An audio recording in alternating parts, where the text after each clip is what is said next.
మాతృదేవోభవ. కచ్చిరేగెడు వేళ కాపాడు ప్రేమ, కరుణించి కనువిచ్చి కాపాడు ప్రేమ, విచ్చుకొనుచున్నట్టి విరివంటి ప్రేమ, వీధులానంటిన వెన్నంటు ప్రేమ, చిచ్చు మృంగియు తేనె చిలికించు ప్రేమ, చిగురాకులే కల్గు చెట్టంత ప్రేమ, ఇచ్చి పుచ్చుకొనంగ ఎరుగది ప్రేమ, ఈ విశ్వమే నీకు ఇచ్చిన ప్రేమ, మన తల్లి తరువోజ మన పూజ, మన జన్మమున కామె మధుమాధవీజ.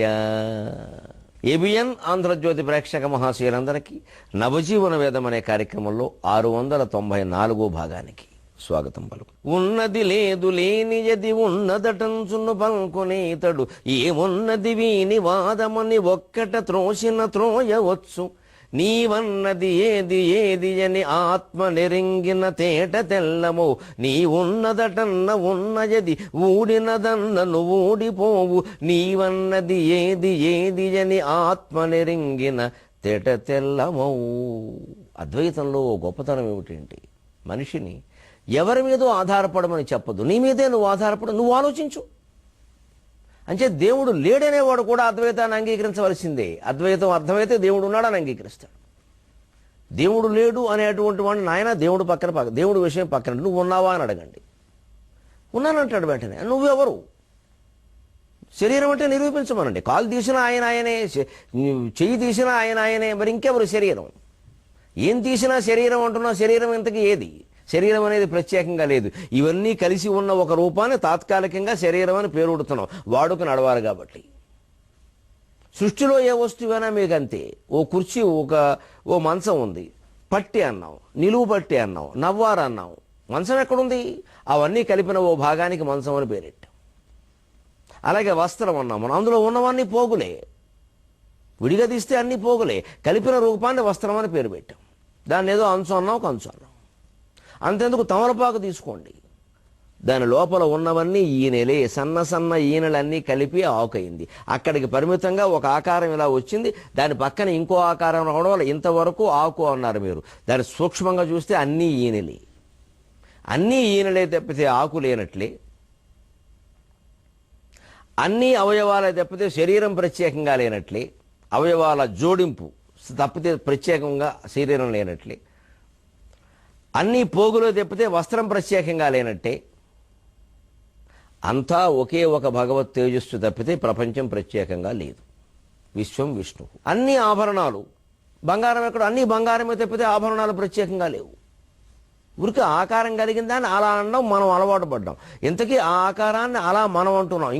ఇంకో ప్రాంతంలో ఇంకోలా అంటారు. దానికేం చేస్తారు?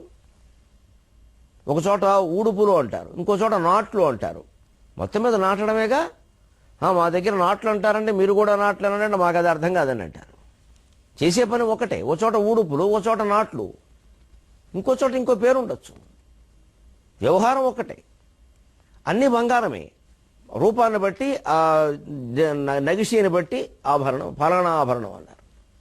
మళ్ళీ ఆభరణాల్లో భేదాలున్న అన్నింటికి కలిపి ఆభరణాలను అంటూనే ఉన్నాం. అన్నింటికీ కలిపి ఉన్న పేరు ఎప్పుడూ ఊరికే మనం వాడుక కోసం పెట్టుకున్నాం. నిజానికి విడివిడిగా చూస్తే అన్నీ కనపడుతున్నాయి, కలిపితే ఒకటే. అలాగే విడివిడిగా చూస్తే మీరని, నేనని, వస్తువులని, చరమని, అచరమని రకరకాల జీవరాశులు కనపడుతున్నాయి. కలిపితే ఒకటే. ఆ ఒకటే ఆత్మ, అదే విష్ణువు, అదే శివుడు, అదే రూముడు. సబ్రహ్మ సశివస్సహరిశ్చేంద్ర సోక్షర పరమస్వరాట్ అంది వేదం దాన్ని. సబ్రహ్మ సశివ సహరి స ఇంద్ర సోక్షర పరమస్వరాట్. అది ఎక్కడుందని చెప్పింది? సయశ్చాయం పురుషే యశ్చాసావాదిత్యే. ఆదిత్యుల్లో ఏది ఉందో ఆ తేజస్సు ఎలా ఉందో అలాగే నీలో ఉందయ్యా, పట్టుకోవయ్యా. దాన్ని పట్టుకోవడం మానేసి ప్రపంచం అంతా తిరుగుతావు. అందుకే అద్వైతం ఏం చెప్పింది? దేవుణ్ణి పట్టుకోవలసిన బాధ్యతను, నిరూపించుకోవలసిన బాధ్యతని జీవుడికి అప్పగించింది. నేను నిరూపిస్తానని అద్వైత గురువి అనడు. నువ్వు నిరూపించుకో, నువ్వు ఉన్నావో లేదో తెలుసుకో. నీవన్నది ఏది ఏది అని ఆత్మ నెరింగిన తేట తెల్లము. అంతవరకు నీ ఉన్నదటన్న ఉన్నయది ఊడినదన్నను ఊడిపోవు. పర్వాలేదయ్యా, నువ్వు ఉందనుకున్నంతకాలం ఉంటుంది కలలాగే. నువ్వు ఊడిందనుకుంటే ఊడిపోతుంది. అసలు నేనెవరు అని ఆలోచించు. కనీసం పడుకోబోయే ముందు 5 నిమిషాలు ఎలాగో నిద్ర పట్టదు కాబట్టి నేనెవరు దేహం ప్రాణమపి ఇంద్రియాణ్యేపి చలాం బుద్ధిం చ శూన్యం విదుహు అని ఆలోచిద్దామండి. దేహమా, ప్రాణమా, మనస్సా, ఇంద్రియముల అవి ఏవీ లేకపోయినా మనం ఉన్నామని అర్థమవుతోందండి. ఇంద్రియములు కళ్ళు, ముక్కు, చెవులు, కాళ్ళు, చేతులు బయట ఇంద్రియాలు, కళ్ళు, ముక్కు, చెవులు జ్ఞానేంద్రియాలు, ఇవన్నీ అలాగే ఉండగా ప్రాణం వెళ్ళిపోతుందండి. ప్రాణం వెళ్ళిపోతుందని పోనీ ఆ ప్రాణమే మనం, ప్రాణమే జీవుడు అందామన్నా, ప్రపంచమంతా ప్రాణశక్తి నిండి ఉన్నా ఈ శరీరంలోకి మళ్ళీ ఆ ప్రాణం రావట్లేదండి.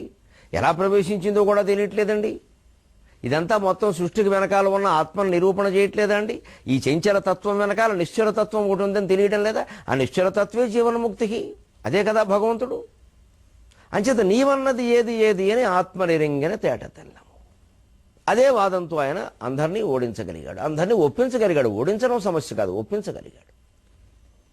అంతటి మహాయోగి కాబట్టి ఆయన ఉన్న చోట కొన్ని అద్భుతాలు జరిగాయి. ఆమలకంబుగైకొని మహాత్ముడు పేదకొసంగి స్వర్ణధరామలకంబును లక్ష్మీం క్షీర సముద్ర రాజతనయాం శ్రీరంగధామేశ్వరీం దాసీభూత సమస్త దేవవనితాం లోకైక దీపాంకురాం శ్రీమన్మందకటాక్షలబ్ధ విభవ బ్రహ్మేంద్ర గంగాధరాం త్వాం త్రైలోక్య కుటుంబినీం సరసిజాం వందే ముకుంద ప్రియాం. లక్ష్మీదేవిని ప్రసన్నం చేయించగలిగాడండి, తాను చేసుకోవడం కాదు. ఒక పేద ఇల్లాలికి ఆమలకంబుగైకొని మహాత్ముడు పేదకొసంగే స్వర్ణధారామలకంబులన్ కరతలామలకంబుగ విష్ణుపత్ని ఆ స్వామికి గానుపించి కరతలామలకంబుగ విష్ణుపత్ని ఆ స్వామికి గానుపించి మన పంటయు పండే కుటీరమైన శ్రీధామము జేయగా కనకధారను మించిన స్తోత్రమున్నది. కనకధారాస్తవం భారతీయ సాహిత్యంలోనే శంకరాచార్య స్తోత్రాల్లోనే అద్భుతమైన స్తోత్రం, ప్రత్యక్ష ఫలం ఇచ్చేటువంటి స్తోత్రం. కాకపోతే ఒక్క మాట గమనించండి, ఆ స్తోత్రం ఎవరికి ఫలించింది? పేదవాళ్ల కోసం ఫలించింది.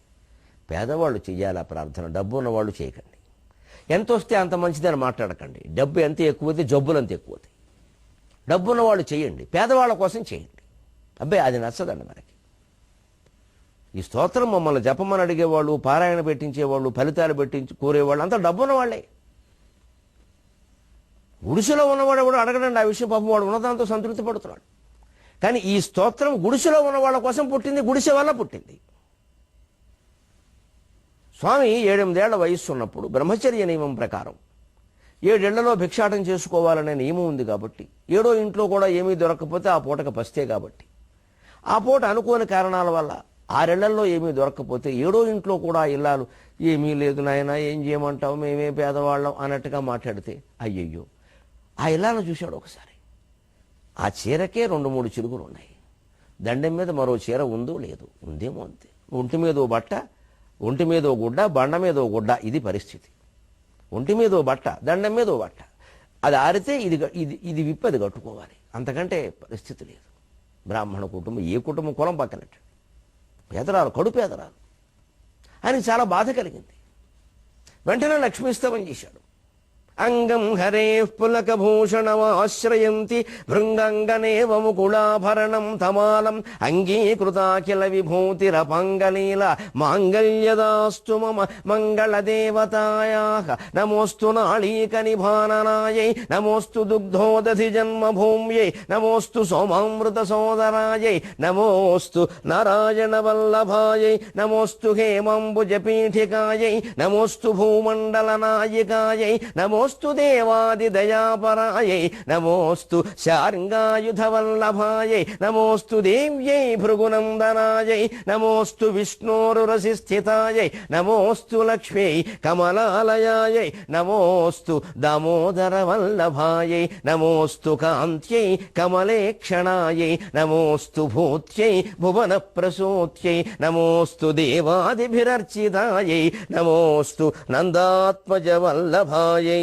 సంపత్కరాణి సకలేంద్రియనందనాని సామ్రాజ్యదాన నిరతాని సరోరుహాక్షి త్వద్వందనాని దురితాకరణోద్యతాని మామేవ మాతర నిశం కలయంతు మాన్యే. ఇంత స్తోత్రం చేసిన ఆవిడ రాలేదండి. ఏ శ్లోకానికి ఆవిడ దిగక తప్పలేదో తెలుసా? ఆ శ్లోకంతోనే ఆవిడ దిగొచ్చిందండి, ఒక్క శ్లోకంతో. దిగిరాక తప్పని పరిస్థితి, ఐశ్వర్యం ఇవ్వక తప్పని పరిస్థితి కల్పించాడండి ఆ శ్లోకం ద్వారా, ఆ చిత్తశుద్ధి ద్వారా, ఆ ప్రార్థన ద్వారా, ఆ భావన ద్వారా. కనకధారాస్తవంలో బీజప్రాయమైనటువంటి శ్లోక భావానికి స్వాగతం. ఇంతగా స్తోత్రం చేసినా ఆవిడ కరగలేదండి. కారణం, వాళ్ళకి ఆ జన్మలో ఐశ్వర్యం పట్టే యోగం లేదు, యోగాన్ని ఎవ్వరూ మార్చలేరు. దేవతలు కొన్ని ప్రత్యేక పరిస్థితుల్లో కొన్ని అనుగ్రహాలు కలిగిస్తారు, అవి తాత్కాలికంగా పనిచేస్తాయి, మళ్ళీ వీళ్ళకి వచ్చేస్తుంది. ఆ తాత్కాలికంగా పనిచేసే కాలంలోనే దాని మహిమ అంతా గ్రహించి చిత్తశుద్ధిగా ఆ భగవంతుడిని వదలకుండా కూర్చుంటే శాశ్వతంగా పనిచేస్తుంది. వదలకూడదు. ఇంకా వచ్చింది కదా అని ఇంకా పెంచుకుంటూ పోయి ఇంకా ప్రార్థనలు చేసుకుంటూ పోయి కుదరదండి. ఇంకా ప్రార్థన అంతా ఇతరుల గురించి, మన గురించి కాదు. ఇతరులు అంటే మళ్ళీ మన బంధువులు కాదు, కడుపేదవారు, బడుగు బలహీన వర్గాల వారు, వారి కోసం చేయాలి ప్రార్థన. వాళ్ళు వారి గుడిసెల మధ్యలో కూర్చొని చేయాలి. ఎందుకంటే శంకరాచార్య కనకధారాస్తవం గుడిసె దగ్గరే పుట్టింది, గుడిసెలు ఉన్న చోట పుట్టింది. ఊట్లో దీపం పెట్టేందుకు నూనె లేని చోట పుట్టింది. జమీందారుల ఇనపెట్టెల్లోంచి ఇది పుట్టలేదు. ఈ స్తోత్రం జమీందారుల ఇనపెట్టెలు నింపదు. ఇది పేదవారి కోసం, ఒక పేదవాడు పుట్టించిన పేద స్తోత్రం. లక్ష్మీదేవి ఆవిష్కరింపబడిన స్తోత్రం, పూర్తిగా పేదవారి స్తోత్రం. ఒక పేదవాడైన శంకరాచార్య దీన్ని పుట్టించాడు. అస్మిన్ నకించన విహంగ శిశువు విషణ్ణే అన్నాడు స్వామి. అందుకని ఈ పేద శాతక పెట్ట నువ్వు కురిపించే దయ అనేటువంటి వర్షపు చినుకుల కోసం చూస్తోందమ్మా అన్నాడు. ఈ ఐశ్వర్యవంతుడని అనలేదు ఆయన. ఇది పేదవాళ్ల స్తోత్రం. పూర్తిగా పేదవాళ్ల కోసం పారాయణ చేయాలి. పేదరికం పోవడానికి పారాయణ చేయాలి. డబ్బున్న వాళ్ళు పారాయణ చేసి ఇంకా డబ్బు కావాలని కోరితే భగవంతుడు విచిత్ర మహిమ, విపరీత మహిమ చూపిస్తాడు. తస్మాత్ జాగ్రత్త. ఇప్పుడైనా పేదవాళ్ల పట్ల దయ చూపిద్దాం, దయగా వ్యవహరిద్దాం. కనీసం స్తోత్రాలన్నీ పేదవాళ్ల కోసం పుట్టాయి, డబ్బున్న వాళ్ళ కోసం కాదు. స్తోత్రాలన్నీ బాధల్లో ఉన్న వాళ్ళ కోసం పుట్టాయి, సుఖాలు పడుతున్న వాళ్ళ కోసం కాదు. భగవంతుడు బాధల్ని తొలగించడానికి ఉన్నాడు, సుఖాలు తొలగించడానికి కాదు. భగవద్భక్తి అనేది పూర్తిగా పేదవాళ్ల కోసం. అందుకే 19వ శ్లోకం అండి, దింపేసిన శ్లోకం అదే. దిగ్గస్థిభిః కనక కుంభ ముఖావసృష్ట స్వర్వాహినీ విమలచారు జలాప్లుదాంగిం ప్రాతర్నమామి జగతాం జననీం అశేషలోకాధినాథ గృహిణీం అమృతాబ్ధిపుత్రీం. ఇంకా దిగక తప్పలేదు ఆవిడికి, ఐశ్వర్యం ఇవ్వక తప్పలేదు. ఏమంటున్నాడు ఆయన? దిగ్గస్థిభికి కనక కుంభ ముఖావసృష్ట కనక కుంభ ముఖ అవసృష్ట స్వర్వాహిని విమలచారు జలాప్లుదాంగిం. దిగ్గజాలు ఆకాశగంగా జలాలని బంగారపు కలశాలతో పట్టుకొచ్చి నీకు అభిషేకం చేస్తున్నాయమ్మా, ఎంత అందంగా ఉన్నావు తల్లి అనగానే, అమ్మవారైనా ఆడదే, అందాన్ని మెచ్చుకుంటే ఆనందంగా ఉంటుంది. కుర్రాడు ఎంత అందంగా ఉన్నామని చెబుతున్నాడు, అతనికి దర్శనం ఇయ్యాలి అని వచ్చేసింది. ఆయన గురించి, వాళ్ళ గురించి కాదు. యోగాన్ని ఎవరూ మార్చలేరు, కానీ ఎలా మార్చాలో మార్చక తప్పదో షరతులు పెట్టాడు ఆయన. అందుకని మార్చక తప్పలేదు. ఎందుకయ్యా, ఏమిటి నన్ను పిలిచావు? ప్రాతర్నమామి, అమ్మా నమస్కారం చేస్తున్నాను. మన సంస్కృతిలో నమస్కారం అంటామండి. ప్రాతర్నమామి, మధ్యాహ్నే నమామి, సాయాహ్నే నమామి, అర్ధరాత్రి నమామి ఉండదండి. Good morning, good afternoon, good night, ఇది విదేశీ సంస్కృతి, మన సంస్కృతి కాదు. మరి ప్రాతర్నమామి ఎందుకంటాడండి? అదో చిత్రమైన మాట, చమత్కారమైన మాట. పక్కన అలాంటి పెట్టండి, చివరిలో చూద్దాం. జగతాం జననీం, బాలశంకర పిలిచావు కదయ్యా, అందంగా ఉన్నామని చెప్పావు, వచ్చానయ్యా ఆ సౌందర్యం నీకు చూపిద్దామని. సౌందర్యలహరి రచించబోతున్న మహానుభావుడివి. ఏం కావాలి? అమ్మా డబ్బు కావాలమ్మా. ఆ పేదరాలు కట్టుకుందుకు బట్ట కూడా లేదమ్మా, ఏమడిగితే ఇవ్వలేకపోయిందమ్మా, ఏదో దాచిపెట్టిన 4 ఉసిరికాయలు పట్టుకొచ్చిందమ్మా. మరి ఆ ఉసిరికాయలకి నేను ఏదైనా ఇవ్వాలి కదమ్మా, నా దగ్గర ఏముందమ్మా, యజ్ఞోపవేతం తప్ప, అది నేను తీయకూడదు కదమ్మా. అందుకని ఆవిడకి ఏమైనా అనుగ్రహించవమ్మా, ఆవిడ కోసం అడుగుతున్నా. గమనించండి, శంకరాచార్య స్తోత్రం ఇతరుల కోసం. మనం మన కోసం ఎలా చదువుతామండి దీన్ని? ఎంత స్వార్థంతో ఉన్నాం మనం కటిక పేదవాళ్ళం అయిపోతే చదువుతామండి, అనుమానం లేదు. నిండా అప్పుల్లో మునిగిపోతే చదువుతామండి, అభ్యంతరం లేదు. కొన్ని కోటీశ్వరుల ఇళ్లలో కూడా దీన్ని చదివిస్తారు పరిగెట్టు. ఇంకా వచ్చేయాలి, ఇంకా వచ్చేయాలి, ఇంకా దోచేసుకోవాలి, ఇంకా మేడ మీద మేడ కట్టేయాలి, ఇంకా బ్యాంక్ అప్పులు ఎగ్గొట్టేయాలి, మొత్తం అంతా దోచేసుకుని మన పిల్లలకి మనవలకి పెట్టేయాలి. భగవంతుడు చూస్తున్నాడమ్మా, భగవంతుడు చూస్తున్నాడు, జాగ్రత్త.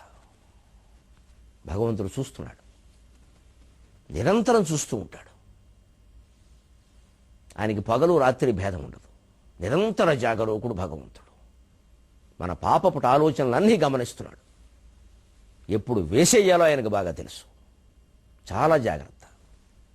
పూర్తిగా పేదవాళ్ళ కోసం, పేదరికంలో ఉన్నవాళ్ళు చదవలసిన స్తోత్రం. నిండా అప్పుల్లో మునిగిపోయి ఏం చేయాలో తెలియని పరిస్థితుల్లో చేయవలసిన ప్రార్థన ఇది. కోటి ఉండి 10 కోట్ల కోసం చేసే ప్రార్థన కాదు ఇది. కనకధార వాళ్ళ కోసం కాదు.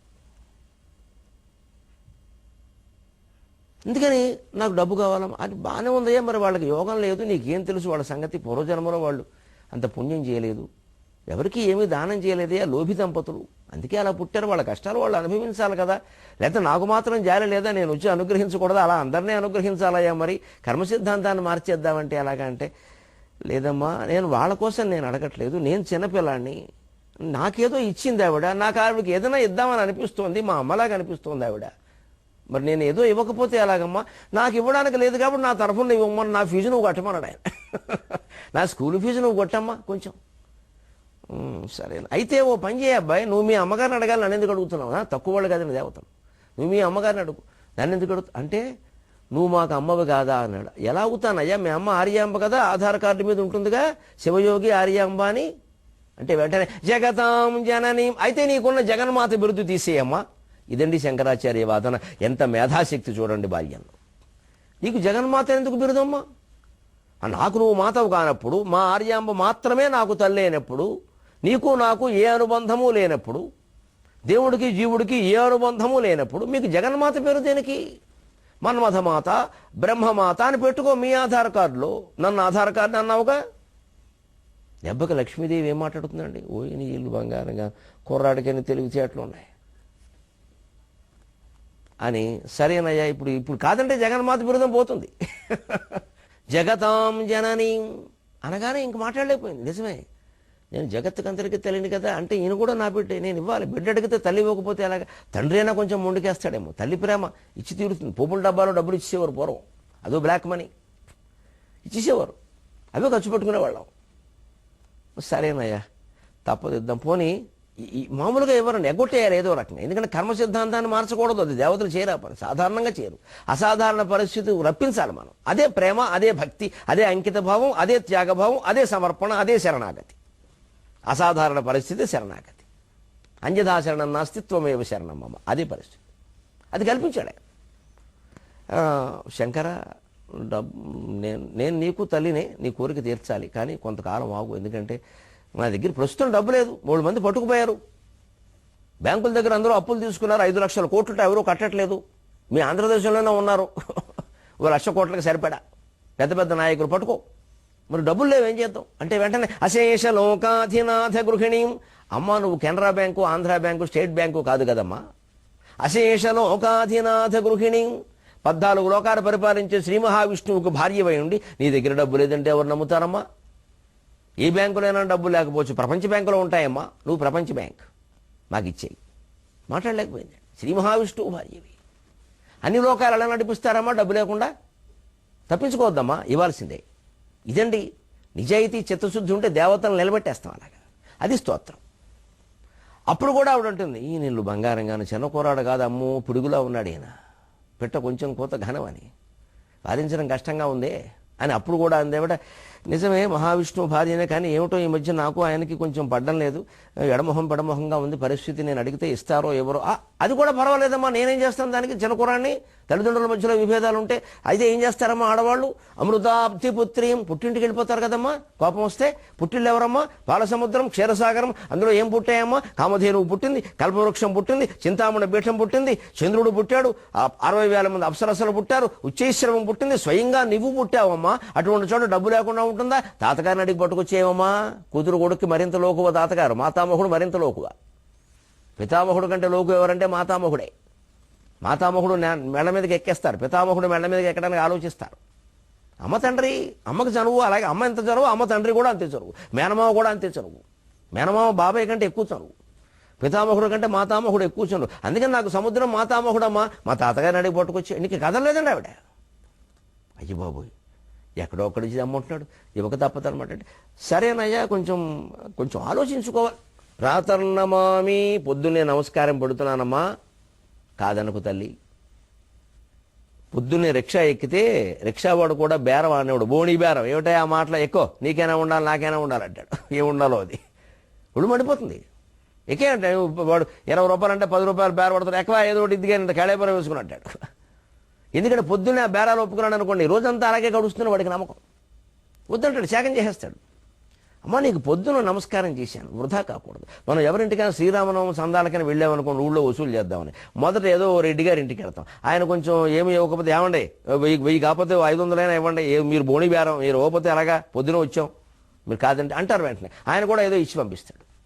అంచేది ప్రాతర్నమామి, ఉదయాన్నే చేస్తున్న నమస్కారం అమ్మ, ఇది వృధా కాకూడదు, రోజంతా వృధా అయిపోతుంది అంటే తప్పనిసరి అయిందండి. అప్పుడు కురిపించింది ఆవిడ. అదే ఆమల స్వర్ణామలక ధార. ఆమలకంబుగై కొని మహాత్ముడు పేద కొసంగే స్వర్ణధారామలకంబులన్. కొన్ని వేల బంగారపు ఉసిరికాయల వర్షం కురిసింది అక్కడ. స్వర్ణధార ఆమలకంబులన్. కరతలామలకంబుగ విష్ణుపత్ని ఆ స్వామికి గానుపించే. చేతిలో పెట్టిన ఉసిరికాయలాగా ఆ స్తోత్రంతోనే ఆ అబ్బాయికి, బాలశంకరునికి అమ్మవారి దర్శనమిచ్చింది. మన పంటయు పండే ఈ మొత్తం వ్యవహారంలో మన అదృష్టం కూడా పండింది. ఎందుకంటే మనకి స్తోత్రం దక్కింది, ఆవిడకు ఉసిరికాయలు దక్కాయి, బంగారం దక్కింది, ఆయనకి అమ్మవారి దర్శనం దక్కింది, మనకి స్తోత్రం దక్కింది. చాలు కదండి. కుటీరమైన శ్రీధామము జేయగ కనకధారను మించిన స్తోత్రమున్నదే. ఎంత పేదవాడి కుటీరాన్నైనా సరే వైకుంఠ నిలయంగా చేయడానికి ఈ ఒక్క స్తోత్రం సరిపోతుందండి. ఆమలకంబుగై కొని మహాత్ముడు పేద కొసంగే స్వర్ణధారామలకంబులన్. కరతలామలకంబుగ విష్ణుపత్ని ఆ స్వామికి గానుపించే. మన పంటయు పండి కుటీరమైన శ్రీధామము జేయగా కనకధారను మించిన స్తోత్రమున్నది. ఆ పైన 16 ఏళ్లకి వేదములు, శాస్త్రములు, భాష్యములు అన్నీ నేర్చుకుని మొత్తం భారతదేశం అంతా పర్యటించి ఏం చేశారు? ప్రస్థానత్రయ భాష్యలేఖనమునన్ ప్రాణంబులన్ బెట్టే. ప్రస్థానత్రయ భాష్యలేఖనమునన్, మళ్ళీ దుష్కర ప్రాస స్థా. ప్రస్థానత్రయ భాష్యలేఖనమునన్ ప్రాణంబులన్ బెట్టే. స్వీయ స్థానంబును చూపెనెల్లరకు మాయావాద సిద్ధాంతి అయి. స్వీయ స్థానంబును చూపెనెల్లరకు మాయావాద సిద్ధాంతి అయి. ఆ స్థానంబున వెల్గు పండితులలో అజ్ఞానముంద్రుంపగా. ఆ స్థానంబుల వెల్గు పండితులలో అజ్ఞానముంద్రుంపగా. ప్రస్థానంబునరించే భారతమును ఆపాధోధి కాశ్మీరమున్. ప్రస్థానంబునరించే భారతమును ఆపాధోధి కాశ్మీరమున్. ప్రస్థానత్రయానికి భాష్యం రచించాడు. భారతదేశంలో ఏ సిద్ధాంతాన్ని ప్రతిష్టాపన చేయాలన్నా, ప్రతిపాదన చేయాలన్నా, ప్రచారం చేయాలన్నా పండితులు అంగీకరించి తీరాలి. పూర్వం అలా ఉండేది. కాబట్టి మంచి కావ్యాలు, మంచి శాస్త్ర గ్రంథాలు వచ్చాయి. ఎవడు పుస్తకం వాడు వేసుకోవడం మొదలెట్టాక అడ్డమైన చెత్త మార్కెట్లోకి వస్తుంది. ఆ అధికారం ఉండకపోవడమే మంచిది. అసలు కొంతమంది చూడాలి, కొంతమంది ఒప్పుకుంటే తప్ప అది పుస్తకం కాదు అనే నిబంధన ఉండడమే మంచిది. దానివల్ల కొన్ని ఇబ్బందులు వచ్చినా అది మంచిది, సమాజానికి మేలు చేస్తుంది. ఇప్పుడు అందుకే విచ్చలవిడిగా విరివిగా వేస్తున్నారు, రాసినవే రాస్తున్నారు.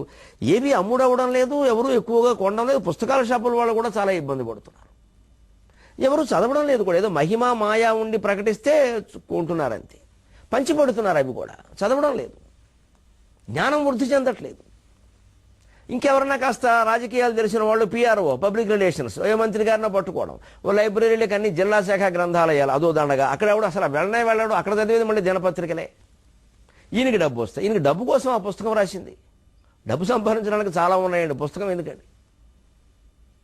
ఏదో జేకే రోలింగ్ లాగా హ్యారీ పాటర్ రాసుకుని అమ్ముకునే జాతి కాదండి మనది. మనకు అసలు అలా ఆలోచించమండి మనం. అది లోకానికి ఉపయోగపడాలి, లోకం చదవాలి, నాకేం రాకపోయినా పర్వాలేదు. ఆయన ఏం చేశాడు? అందుకే ఆ 3 రాయాలని పండితులు ఒప్పుకోవాలంటే 3ంటికి భాష్యం రాయాలి.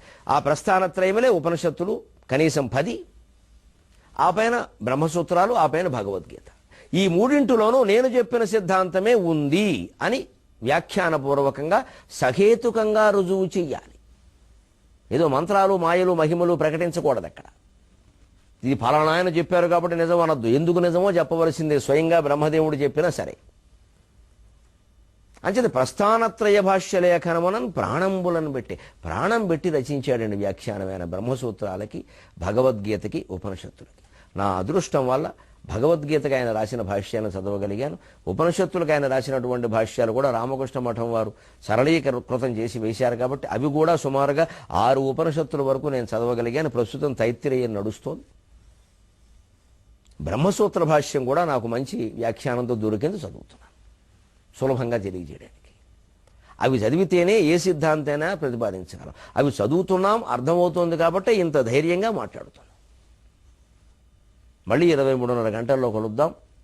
ఇక శంకరాచార్య జీవితంలో ఉండే ఒక అపురూపమైన ఘట్టం ఏమిటో, చరిత్ర మరుగున పడిపోయిన దృశ్యాలు ఏమిటో మనం చూద్దాం.